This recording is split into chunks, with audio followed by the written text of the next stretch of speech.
Oke, kita masuk materinya ya. Nah, kemarin kita udah bahas ya rasa takut gitu ya. Kita udah bahas kemarin data pernikahan. Kita sudah bedah ya kengerian-kengerian di dalam pernikahan gitu ya. Nah, sekarang kita belajar lebih mendalam lagi adalah tentang bagaimana mengubah rasa takut yang mengerikan menjadi rasa takut yang memberdayakan ya. Ketika teman-teman belajar naik motor ya, mungkin sebelum belajar ngerasain takut. Wah, ngeri nih kalau naik motor gitu ya. Ini kalau kita gas dia bisa apa? Bisa berjalan sendiri gitu ya, jalan kalah jalan raya. Kalau kita nggak seimbang bisa jatuh, bisa nabrak dan sebagainya. Tapi kalau kita mengikuti ya kengerian itu, kita nggak mau belajar naik motor atau bahkan nggak bisa-bisa tuh naik motornya. Nah, tetapi yang kita lakukan apa? Kita belajar ya untuk mengubah rasa takut yang mengerikan tadi menjadi rasa takut yang memberdayakan. Disiapkan ilmunya, kita belajar, kita kenali ya apa aja ya eh, eh, part-part yang ada di motor ya. Ada yang buat ngegasnya. Ngegas itu gimana cara ngontrolnya, perasaannya seperti apa ya. Dulu saya awal-awal naik motor ya, pas ngegasnya langsung digas gede, wah loncat dia, ya, langsung nabrak tembok gitu ya. Nah, tapi ketika dapat teorinya, oh nggak bisa, jangan langsung digas gede aja, pelan-pelan, dikit-dikit, ya. Nah begitu juga dengan remnya dan sebagainya. Bagaimana saat ditanjakan, bagaimana saat turunan, bagaimana saat dibelokan dan sebagainya. Nah, kita belajar semuanya, kita belajar ilmunya sehingga pada akhirnya apa? Ketakutan yang mengerikan tadi berubah menjadi memberdayakan, ya. Dalam perjalanan pun juga ya, kalau mau jalan pakai helm dulu misalnya, ya. Ikuti rambu-rambu lalu lintas ya, biar lebih aman. Ikut tes apa namanya? Dapatin SIM ya. Tapi dengan cara yang jujur gitu ya. SIM-nya jangan nembak gitu kan. Karena kalau dengan cara yang jujur pasti tesnya belibet kan. Ribet gitu ya, diulang, diulang, diulang dan sebagainya. Tapi itu untuk memastikan kemampuan bawa motornya ya, skillnya gitu ya. Nah, di dalam pernikahan pun juga demikian, teman-teman. Ya, rasa takut akan memicu untuk apa? Mempersiapkan bekal menikah, bekal ilmu untuk menjalaninya. Karena semua butuh ilmu. Khitbah, yaitu butuh ilmu. Kalau nggak punya ilmu, ya melamar wanita ikut-ikutan ngomong sama ceweknya. Maukah kamu menikah denganku? Wah, dia bilang dia melamar wanita. Padahal itu mah katakan cinta ya, mengungkapkan perasaan gitu ya. Dibikin perayaannya dan sebagainya ya, dibikin di suatu tempat yang wah dan megah misalnya. Padahal khidbah bukan begitu, dalam Islam nggak ada ya, nggak ada diajarkan dalam Islam kalau kamu mau menikahi wanita maka ngomong sama wanitanya, bilang sama wanitanya, nggak ada. Tapi bagaimana ilmunya dalam Islam? Khidbah adalah laki-laki menemui ayahnya wanita, walinya wanita ya, karena sebelum menikah ya wanita adalah milik ayahnya. Jadi yang bertanggung jawab terhadap wanita adalah ayahnya atau walinya. Kalau misalnya qadarullah ayahnya udah tidak ada, maka ke kakak laki-laki atau adik laki-lakinya sudah balik. Itu kan butuh ilmu. Mahar, mengajukan mahar, memahami mahar itu butuh ilmu. Ada orang yang salah paham soal mahar. Udah Gus, saya mau mahar, tapi saya nggak mau maharnya yang meremehkan wanita, ya yang menganggap hina wanita gitu ya. Padahal nggak ada dalam Islam mahar yang meremehkan atau menganggap hina atau menganggap rendahkan wanita, nggak ada.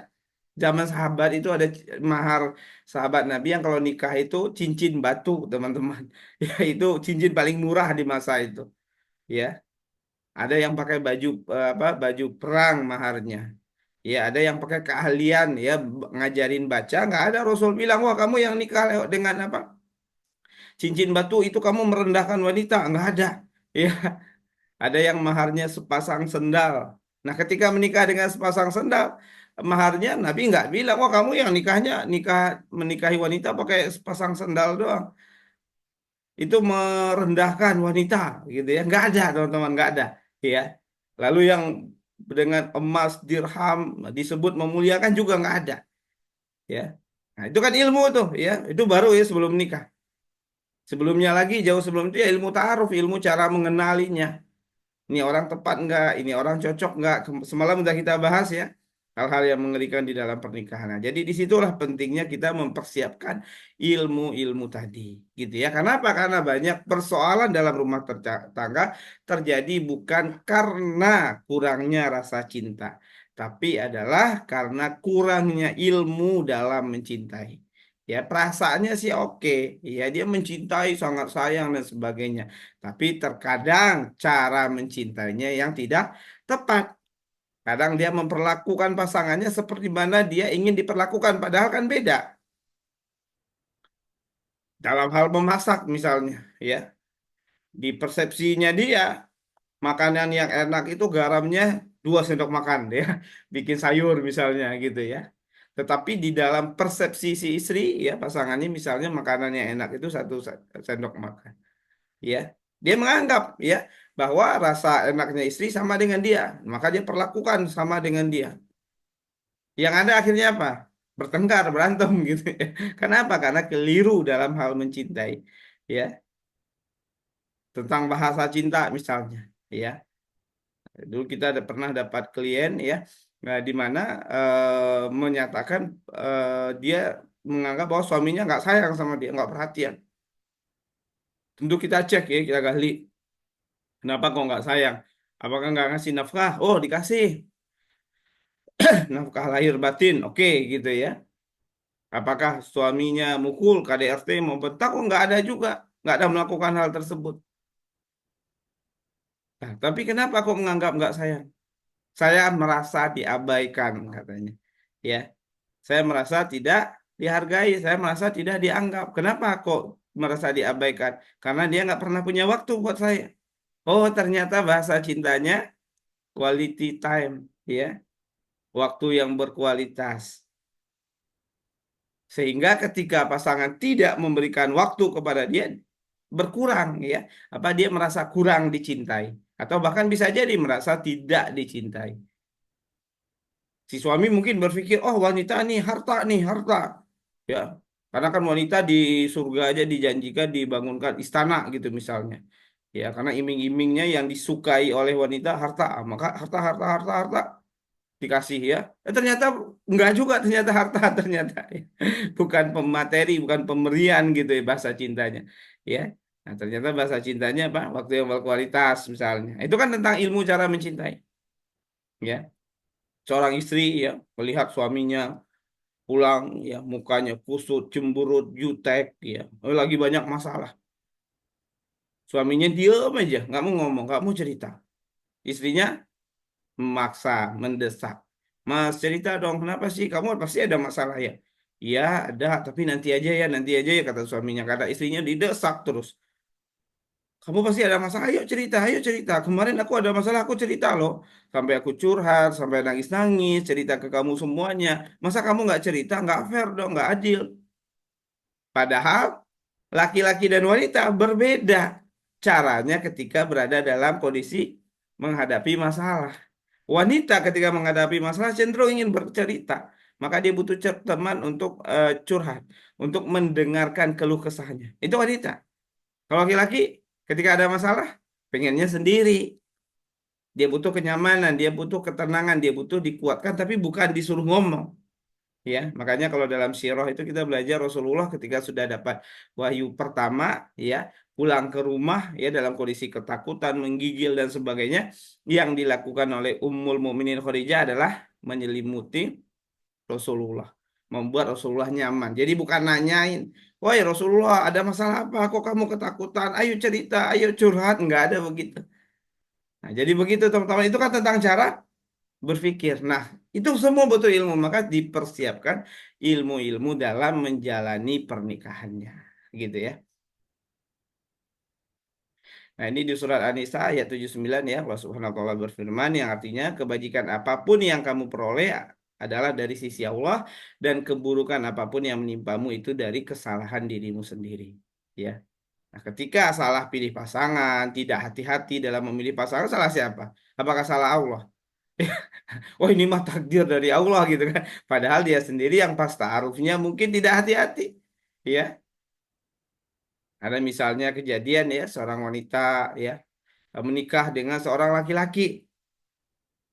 Setelah menikah ternyata baru sadar, baru tahu, oh ternyata laki-laki ini jangankan sholat, ya, bisa saja dia tidak untuk sholat.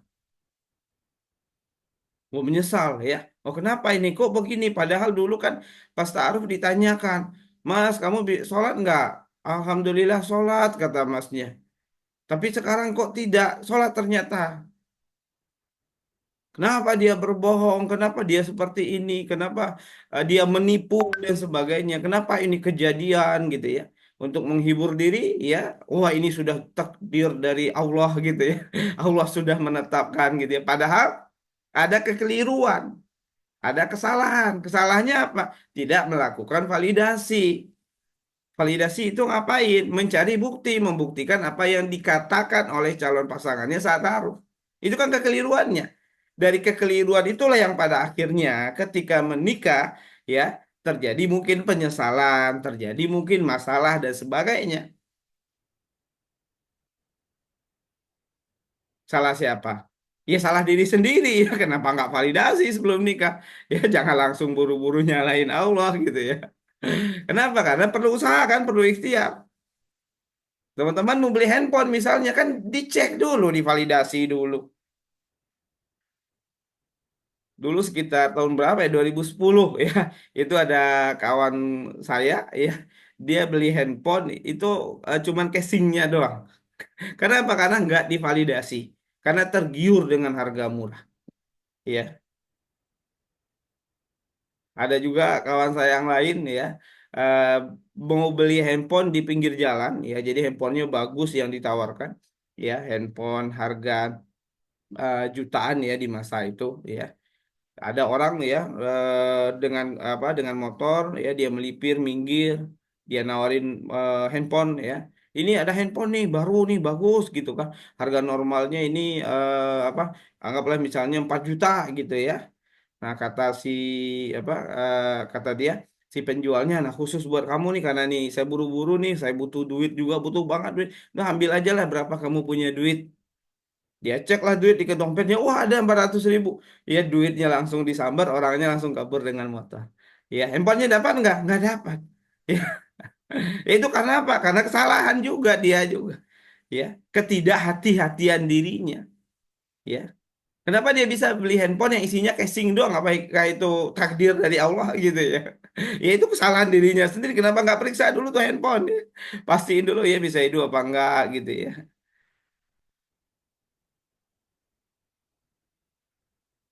Nah, jadi begitu ya. Nah, jadi kebajikan apapun yang kamu peroleh adalah dari sisi Allah dan keburukan apapun yang menimpamu itu dari kesalahan dirimu sendiri ya. Maaf Ustadz, kalau bercerai tanpa pernah disangka karena dicampur tangan mertua dan ipar itu takdir apa kesalahan diri sendiri juga Ustadz ya. Bisa jadi sebagai kesalahan diri sendiri. Coba dicek ya ke belakang prosesnya ada yang keliru nggak? Ya. Yang pertama, sebelum nikah pas ta'aruf, udah dikenali belum tentang keluarganya. Makanya dalam proses ta'aruf kan perlu mengenali keluarga. Udah komunikasi belum dengan mertua, cari tahu tentang keluarganya. Itu keluarga udah benar-benar tulus, ikhlas belum menerima. Udah dicek belum komitmen pasangannya, ya. Karena mertua dan ipar itu tidak akan bisa ikut campur kalau misalnya Anda berdua nih suami istri punya komitmen yang kuat, nggak akan bisa. Nggak akan bisa mertua orang lain nggak akan bisa, kuncinya ada di anda berdua gitu ya. Terjadi perceraian itu ya salah anda berdua gitu ya. Bukan karena mertua dan ipar, karena kalau anda kuat anda berkomitmen anda akan tegas ke orang sekitar ya. Kalau pasangan anda apa yang masalahnya orang tua pasangan, maka pasangan anda akan tegas ke orang tuanya, ke iparnya. Ini wilayah saya, ini ruang saya dengan pasangan saya, dengan suami saya, dengan istri saya. Mohon maaf, jangan ikut campur. Dia akan bilang gitu kalau dengan tegas. Nah, jadi begitu ya. Jadi kalau dicek salah siapa, apakah ini salah mertua dan ipar? Jangan dulu ya. Tapi coba cek ke belakang. Coba kenali ya prosesnya sebelum menikah, proses bertengkarnya, proses berantemnya, pasangannya akhlaknya gimana, pemahaman pasangan tentang pernikahan seperti apa dan sebagainya. Nah, jadi begitu ya. Maka penting ya sebelum menikah teman-teman cek ya calon mertuanya dicek ya. Ini yang mau nanya di ini aja ya, di kolom tanya jawab ya. Nah, ini ada di kolom chat, saya jawab dulu ya. Nggak apa-apa ya, yang udah terkirim nggak apa-apa, nggak usah dikirim ulang. Tapi yang selanjutnya di kolom tanya jawab bisa kok anonim ya. Nah, jadi teman-teman nggak tahu yang lain nama Anda siapa. Pas mau nanya Anda centang tuh anonimnya ya. Nah, kalau misalkan nih saudara tidak setuju dengan laki-laki karena fisiknya gimana Ustadz? Kalau misalkan sudah diisi korokan tapi belum ada petunjuk jelasnya. Sedangkan diketahui selama ini si pria ini agamanya, ilmunya, pendidikannya bagus. Kurangnya untuk sekarang yang tampak hanya pada fisiknya yang lebih pendek dari perempuan itu gimana Ustadz? Dan nggak ada masalah ya. Yang penting kan agamanya, akhlaknya, kepribadiannya. Ya, banyak kok. Saya pun kayaknya lebih pendek dari isi saya ya. Jadi nggak ada masalah ya, lebih pendek tuh nggak ada masalah. Nggak ada dalil Al-Qur'annya suami harus tinggi daripada istri, fisiknya nggak ada ya. Atau saudara keluarga nggak setuju gimana? Coba diobrolkan, coba dimusyawarahkan, sampaikan ya. Karena kan kita mempertimbangkan sesuatu kan ada keuntungan, ada kerugian, coba deh dipertimbangkan ya. Badannya tinggi, ya kekar seperti Michael Jordan misalnya, tapi nggak sholat. Tapi KDRT ya buat apa? Nah, maka sampaikan ke orang tua, ke keluarga tentang value-value, nilai-nilai yang dimiliki oleh calon ini.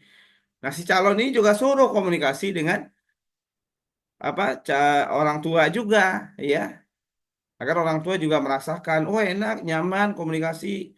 Ya, karena banyak loh kejadian. Ya, laki-laki yang awalnya ditolak ya oleh orang tua wanita, tapi pada akhirnya diterima setelah si laki-laki komunikasi. Setelah si laki-laki menunjukkan sikapnya, menunjukkan cara dia ngomong, menunjukkan akhlaknya, kepribadiannya, sehingga si orang tua wanita merasakan langsung. Oh ternyata dia baik. Memang sih dia bukan PNS tapi akhlaknya baik, ngomongnya santun gitu ya.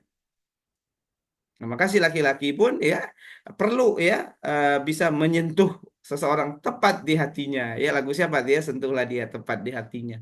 Ya kalau udah tersentuh hatinya udah selesai insya Allah ya. Dan tentunya adalah apa lagi nih ya? Dari sisi agama, apakah harus mencintai dulu baru menikah atau bisa belajar mencintai setelah menikah? Menikah itu, mencintai itu akan adalah tentang perbuatan, tentang aktivitas-aktivitas yang dilakukan untuk memuliakan pasangan. Ya, makanya mencintai itu ya idealnya setelah menikah. Kalau sebelum menikah Anda mencintai orang, ya, mencintai itu perbuatan ya, bukan cuma rasa, ya. Mencintai itu perbuatan, bukan cuma rasa. Sekali lagi ya. Mencinta itu perbuatan bukan hanya rasa. Sebelum menikah, bagaimana Anda mencintai? Anda mau buatin kopi ke rumahnya tiap pagi, ya? Anda mau nyuciin bajunya mungkin gitu kan? Anda mau nemanin dia dengerin curhatnya berjam-jam, ya? Yang laki-laki, apakah Anda mau tiap hari ngantarin dia kemana-mana? Apakah Anda mau ngirimin dia duit, uang gitu? Kan enggak. Apakah mau apa namanya sama-sama melampiaskan nafsunya kan enggak juga jadi perzinahan. Ya, itu kan aktivitas mencintai semua. Dan itu dilakukan kapan ya setelah Anda menikah. Jadi mencintai itu adalah perbuatan, tingkah laku, bukan lagi soal rasa. Rasa itu buah dari tingkah laku yang terus-menerus dilakukan. Akhirnya muncul tuh rasa kasih sayangnya, rasa cintanya dan sebagainya.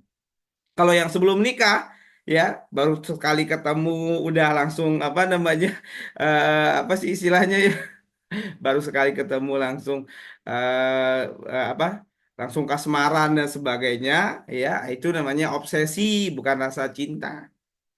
Karena nanti perasaan cinta itu akan perlu apa namanya melewati ujian-ujian.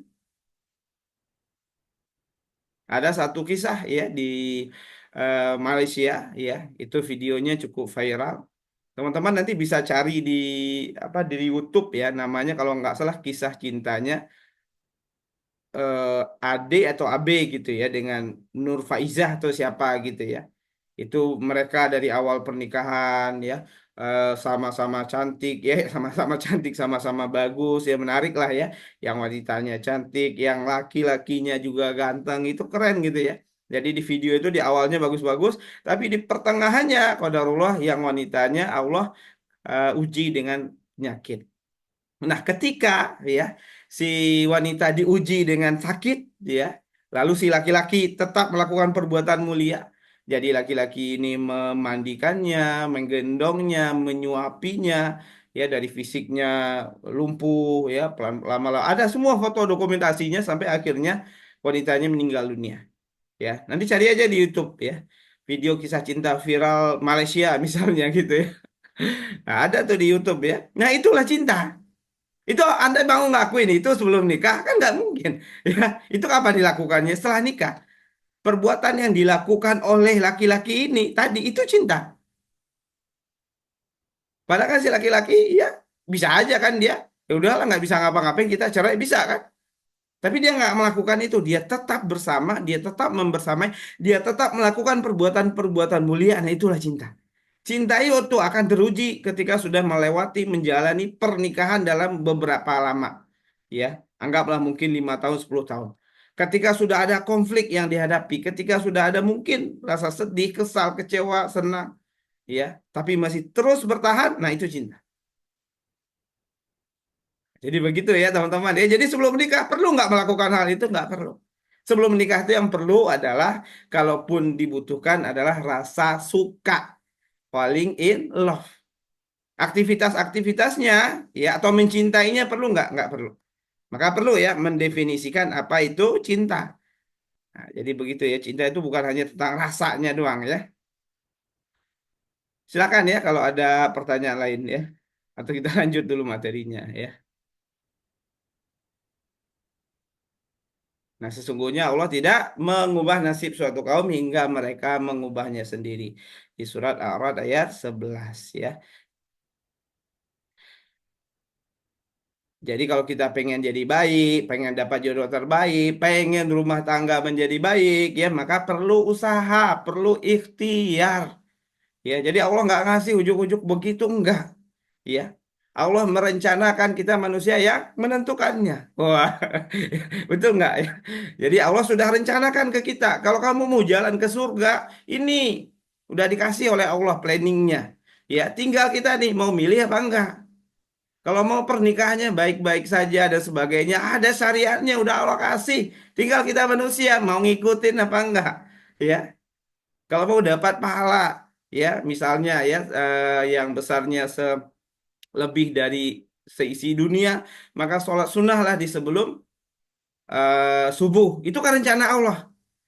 Nah, pilihan mau melakukan atau tidak ada di siapa? Ada di kita. Ya, ketika bangun jam 4 gitu kan. Wah, ada pahala nih kata Allah. Ya udah deh besok aja pahalanya tidur. Itu kan pilihan kita. Kita yang nentuin. Ya. Jadi Allah sudah merencanakan kebaikan-kebaikan buat kita. Jadi Allah ngasih kita iming-iming ya hadiah di akhir nanti surga. Dan Allah juga udah kasih tahu cara untuk sampai dan masuk ke surga itu. Ya. Allah juga sudah kasih tahu tentang bagaimana menjadi keluarga yang sakinah mawadah warahmah. Tinggal kita manusianya, kita mau ngikutin apa enggak? Nah, jadi begitu teman-teman semua. Jadi kita perlu usaha, perlu ikhtiar untuk apa? Untuk mengubah nasib kita menjadi lebih baik, untuk mewujudkan pernikahannya menjadi lebih baik, gitu ya. Nah, kalau dalam pernikahan berarti ikhtiarnya ada dua. Ikhtiar pertama adalah ketika menemukan jodoh. Cara yang disarankan misalnya ta'aruf gitu ya. Atau ada juga yang bilang udah Agus saya maunya pacaran tapi saya nggak pakai maksiat atau apa-apalah gitu ya. Nah kalau saya menyarankannya sih taruh. Tapi kalau Anda mau yang pacaran dengan berbagai macam versi menurut Anda ya silakan aja ya. Saya tidak mau memperdebatkan hal itu ya. Karena ketika di apa namanya di sosial media ada aja tuh ya. Oh pacaran yang sehat ya, pacaran yang taat gitu ya. Ya sudahlah terserah Anda gitu. Tapi kalau kita menyarankannya adalah dengan cara yang ta'aruf ya dengan semaksimal mungkin dijaga. Ya, itu adalah ikhtiar sebelum menikah. Anda ikhtiar menemukan orang yang tepat, jalani dengan cara yang tepat. Nikah sah jadi suami istri. Nah, ketika sudah menikah, sudah sah menjadi suami istri, Ya, apakah Anda tinggal leha-leha, senang-senang, lalu pernikahan Anda pasti dijamin bahagia, dijamin sakinah, mawadah warahmah, nggak ada ujiannya, nggak ada tantangannya, nggak ada berantemnya, ngalir aja gitu. Dan karena dengan menikah dengan ta'aruf gitu ya, kan saya nikahnya dengan ta'aruf, harusnya menikahnya lancar aja dong gitu ya. Ternyata enggak, teman-teman. Kenapa? Karena butuh lagi ikhtiarnya. Ikhtiar untuk merawat pernikahan. Ya, ilmu-ilmunya udah ada di Al-Quran. Surat An-Nisa ayat 34, laki-laki sebagai qawwam, wanita taat sama suami, sama laki-laki. Itu kan ilmunya, fondasi-fondasinya. Ya, Rasulullah juga menjelasin banyak tuntunannya, dicontohkan Rasulullah ya dengan istri-istri beliau bagaimana dan seterusnya. Nah, tinggal keputusan kita nih. Ya, semuanya udah ada, tinggal keputusan kita mau ngikutin apa enggak, mau pelajarin atau enggak. Ya, atau kita berharap keajaiban terjadi, nggak mau belajar ah, belajar kan cuma teori doang. Saya berharap mah keajaiban aja lah terjadi. Kalau mah jodoh mah sampai mati juga insya Allah bersama gitu ya.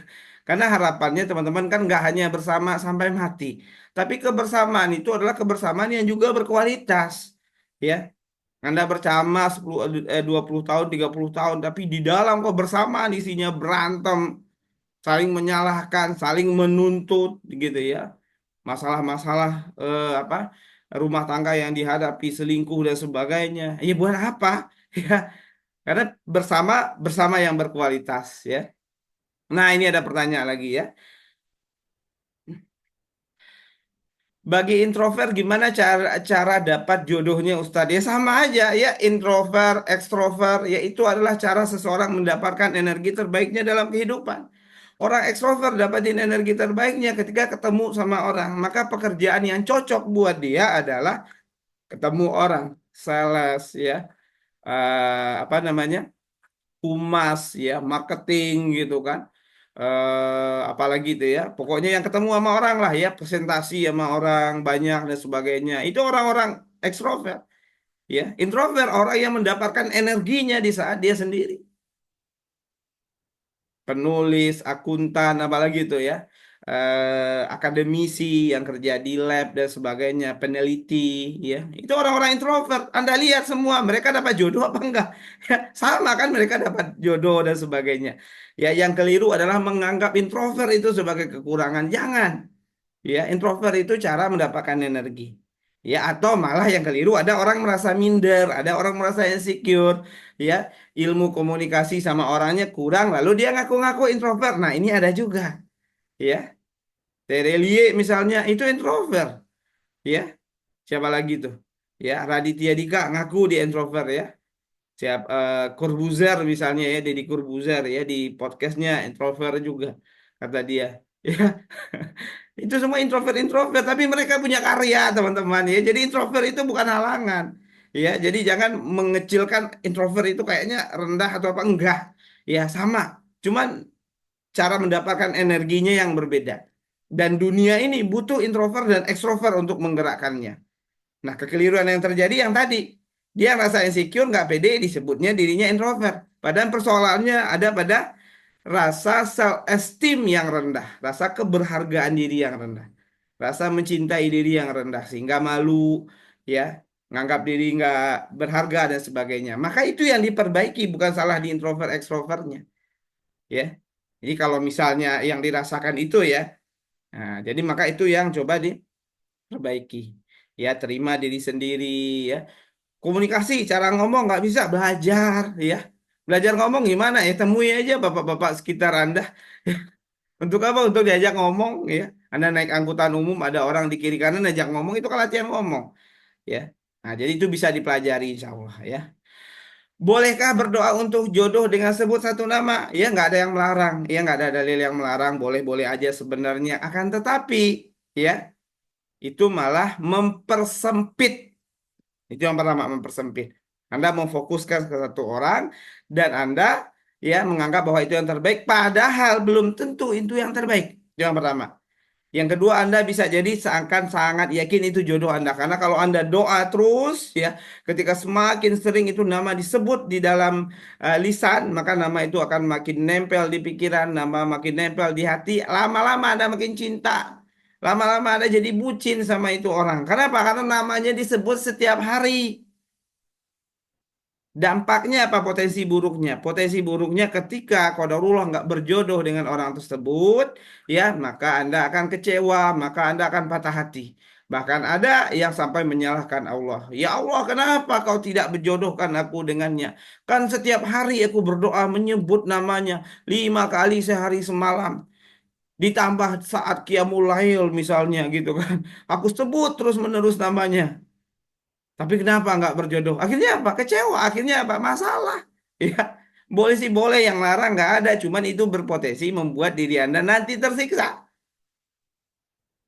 Nah, kalau Anda mau ya silakan deh. Kalau saya mah memilih ya minta aja sama Allah. Ya Allah, pertemukanlah dengan jodoh terbaik menurutmu ya Allah. Ya, siapapun orangnya. Yang penting yang terbaik. Yang penting yang tepat dengan terus memantaskan diri. Nah, jadi kita pasrahkan sama Allah. Ya, kalau saya sih menyarankan begitu ya. Tapi kalau misalnya Mbak atau Mas mau sebut nama, ya silakan aja itu pilihan ya. Ustadz, kalau sudah diobrolin sama saudara, tapi saudara masih berkeras nggak setuju karena katanya tampang si pria kayak perempuan. Jadi mereka berpikir kalau dia bukan pria, tapi perempuan nyamar jadi pria. Padahal pria ini sudah menjelaskan, menceritakan siapa dirinya. Tapi saudara-saudara masih tidak setuju, takut sama omongan orang-orang. Nah, itu gimana Ustadz ya? Nah, itu mungkin kalau orang ragu banget mungkin diminta ditunjukkan entah secara apa ya, divalidasi, dibuktiin ya kalau dia memang laki-laki sejati, laki-laki tulen. Itu yang pertama ya. Yang kedua adalah ketidaksetujuan saudara-saudara Anda itu tidak akan membuat pernikahan itu tidak sah ya. Nah, jadi kan kalau wanita yang perlu setuju itu kan walinya, orang tuanya. Ya, nah, jadi saudara-saudara itu kalau misalnya dia nggak setuju ya ada nggak ada masalah sebenarnya selama orang tua Anda setuju. Ya, biasanya kalau orang tua setuju dia akan nyuruh apa? Orang tua akan nyuruh anak-anak yang lain udah setuju aja gitu. Bagaimana jika lingkungan kita tidak mendukung kita untuk beribadah ya? Yang pertama luruskan niat. Ya, kita itu beribadah, niatnya adalah karena Allah, untuk Allah. Ya, mau lingkungannya dimanapun, mau lingkungannya seperti apapun, maka tetaplah ibadah. Kenapa? Karena untuk Allah. Nah, yang kedua, ketika lingkungan tidak mendukung, maka itu kesempatan untuk apa? Untuk berdakwah, untuk mensyiarkan ibadah di lingkungan tersebut. Lihat lingkungan nggak ada yang sholat, lihat lingkungan pada pacaran. Wah, alhamdulillah, sasaran empuk saya nih buat ibadah. Langsung sholat, tunjukkan mereka, ajak mereka. Ya mungkin dicemoohin, mungkin di apa, diledekin, nggak apa-apa. Anda mengikuti jalan dakwah, jalannya Rasulullah. Ya, nah, jadi begitu, nggak usah khawatir dengan lingkungan, malah syukuri ya. Nah, tapi orang tua sudah meninggal dua-duanya. Coba duduk bareng ya, komunikasi semua kakak semuanya, libatkan juga paman ya. Kalau memang benar-benar hasilnya misalnya ia tidak menyukai ya, ya sudah gitu ya. Anda berarti perlu ikhtiar cari yang lain gitu ya. Nah, Assalamualaikum, udah kalau ikhtiar bertaaruf dengan orang yang jauh di Pulau Jawa, bagaimana cara mengetahui keluarganya sedangkan kita ada di Kalimantan? Apa iya wanita mendatangi keluarganya di Pulau Jawa sedangkan si laki-laki jauh juga dari kita karena kerja jauh yang susah sekali dapat jaringan. Paling 2 hari sekali bisa komunikasi. Ya, nah kalau kondisinya begitu bagaimana? Kalau mau mengenali lebih dalam ya perlu datangi langsung. Kalau mau mengenali lebih dalam, oh udah Agus kayaknya ribet, susah gitu ya. Lah tanya lagi ke diri sendiri, Anda percaya nggak? Kalau misalnya Anda sudah sangat percaya, misalnya gitu ya, tapi sih percaya dengan tanpa alasan ya jangan juga gitu ya. Ya maka mungkin bisa dicari calonnya yang relatif dekat dan mudah untuk dikenali. Ya itu mungkin ikhtiar seperti itu bisa dilakukan juga. Bagaimana cara melupakan seseorang yang kita sebut namanya dalam doa? Ya berhenti menyebut namanya. Karena kalau Anda sebut terus namanya dalam doa, Anda akan ingat terus. Karena ketika semakin disebut, makin nempel. Mulai untuk mengabaikannya. Mulai untuk cuek, nggak peduli. Ya, ntar lama-lama perhatian kita nggak ke sana. Ya, tapi kalau dikasih perhatian terus, dia akan ngingat terus. Ya, misalnya saya suruh nih teman-teman, teman-teman semuanya peserta kelas pranikah Marriage is Scary, ya, tolong jangan diingat-ingat gajah berwarna ungu. Tolong jangan dibayangkan gajah berwarna ungu. Tolong hapus di pikiran Anda gajah yang berwarna ungu. Saya yakin kebayang tuh gajah warna ungu. Ya, kenapa? Karena jadinya fokusnya ke sana. Ya, jadi abaikan aja. Begitu juga dengan mantan, dengan siapapun lah. Ya,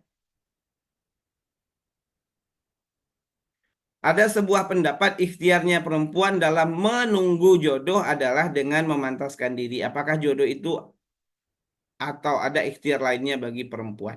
Ada ya, memantaskan diri itu betul ya, bersilaturahim ya, membangun jejaring ke komunitas-komunitas Islam, komunitas kebaikan, bukan kenalan dengan cowok-cowok juga ya. Tetapi berjejaring aja. Ketika orang tahu tentang diri teman-teman, orang lihat akhlaknya bagus, ibadahnya baik, ya Allah punya banyak cara lah untuk mempertemukan jodohnya teman-teman. Ya, ada aja tiba-tiba yang ngelihat, "Ih, ini kayaknya wanita mbak-mbak nih soleh nih. Abang saya nih soleh juga, kebetulan masih jomblo. Mau nggak sama abang saya?" Nah, contohnya begitu ya. Jadi begitu itu bisa dilakukan ya.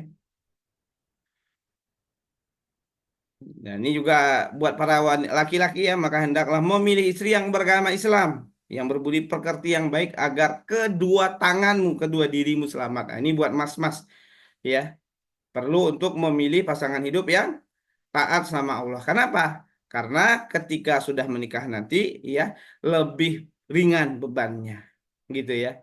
Karena kalau sudah taat sama Allah, ya kalau dia sudah taat sama Allah, maka Anda bisa fokus ya membangun pernikahan yang sakinah mawaddah warahmah. Tapi kalau dia belum taat sama Allah, masih jauh dari Islam, sholatnya masih bolong-bolong misalnya, ya setelah menikah masih jadi PR ngurusin sholat dan seterusnya. Ya, makanya carilah yang sudah terbina, yang sudah bagus agamanya baru dibini. Ya, jangan dibini dulu nanti berpikiran, wah saya mau dakwah udah bagus. Ya, saya mau nyari yang agamanya nggak bagus, nanti setelah menikah saya bina, saya dakwahi. Itu sulit, itu berat teman-teman. Ya. Sulit dan berat ya. Nah, jadi cari yang sudah solehah duluan, sudah taat duluan. Ya lihat aja guru-guru kita, ustadz-ustadz kita, ulama-ulama kita di Indonesia aja misalnya, ya. Anda cek aja istri-istrinya, ya. Anda coba cari tahu ya, beliau gimana sih nyari istri dan sebagainya. Ya saya yakin ya. Nah, kalau setahu saya juga ya orang-orang yang soleh semua yang dipilih, yang paham tentang dakwah, yang bisa mensupport dakwahnya dan sebagainya, gitu ya. Nah, jadi buat mas-mas nih ya. Masih buat mas-mas ya, wanita biasanya dinikahi karena empat hal. Kenapa? Karena hartanya. Bukan lihat nih wanita kaya apa enggak gitu aja. Ya, karena hartanya adalah tentang bagaimana hubungannya dengan harta. Ya, apakah dia orang yang boros, apakah dia bisa mengelola keuangan dengan baik dan sebagainya. Karena kedudukannya, ya, karena keturunannya, ya, bibitnya lah dilihat, ya. Karena parasnya nyaman dilihat dan karena agamanya. Maka hendaklah kamu memilih karena apa? Karena agamanya yang utama. Ini buat mbak, ya janganlah kalian nikahkan anak perempuan kalian. Ini perintah buat wali. Ya kalian dengan lelaki yang jelek dalam pandangan wanita tersebut. Ya karena jelek apa jelek, cakap, good looking itu kan relatif ya. Sesuai dengan kepentingan gitu ya. Ya kalau Anda lagi suka sama seseorang bisa jadi Anda bilang, wah dia keren banget lah, dia ganteng gitu ya. Dia tiba-tiba mutusin Anda, ninggalin gitu ya. Ya bisa jadi Anda berpikiran, wah apaan tuh jelek gitu ya. Penampilan begitu aja sok-sokan jual mahal gitu mungkin ya. Kenapa? Karena kepentingannya udah nggak ada lagi. Atau mungkin selera ya. Ada orang yang ya seleranya menurut si A dia ganteng banget, menurut si B sih enggak gitu ya. Nah, jadi kata apa? Kata Imam Nawawi ini ya di kitab Al-Majmu' Syarah Muhadzab ini, janganlah kalian nikahkan anak perempuan kalian dengan lelaki jelek dalam pandangan wanita tersebut. Nah, jadi wanita punya hak untuk memilih, untuk menolak, untuk menerima. Jadi kalau ada yang nanya, udah Agus kalau wanita menolak laki-laki berdosa tidak? Tidak berdosa. Kalau menolak laki-laki jodohnya jadi sulit, enggak juga gitu ya. Nah, jadi boleh ya.